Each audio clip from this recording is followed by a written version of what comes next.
Clif Rawlings here with Sace Company with another product spotlight. This one's focusing strictly on Wulf claws.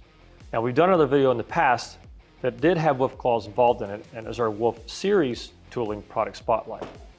Now our marketing director is going to put that link somewhere here in the video. Click on that link, go check it out. It goes into more detail about all of our Wulf tooling line. Now this is specifically about Wulf claws. We've had so much success with our Wulf tooling. We originally only had 2 bonds, and we're now announcing 2 additional bonds we've added to the series of tools. So let's get into it. If you didn't get a chance to see our first video on the Wulf series tooling line, let me give you a quick synopsis of what the purpose of the Wulf claws are originally designed for. We first came out with the black and the gold bond.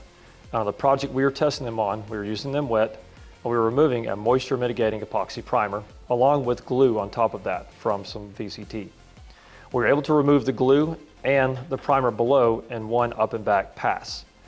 And the key about this was it cuts like a 25 grit metal bond or 40, and then leaves roughly about a 60 to 80 grit profile. That allows us to go directly from this metal bond to our C bond 100 grit wet.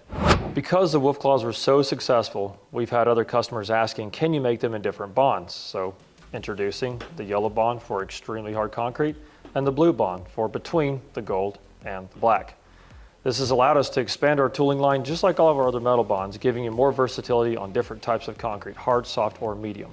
Now, the Wulf claws were originally designed to be used wet, but they can be used dry, just like any other metal bond.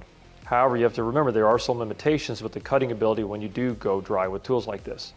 So we typically recommend if you're cutting dry, you probably need to lean more towards the yellow or the gold because they're not going to cut as efficiently as cutting wet.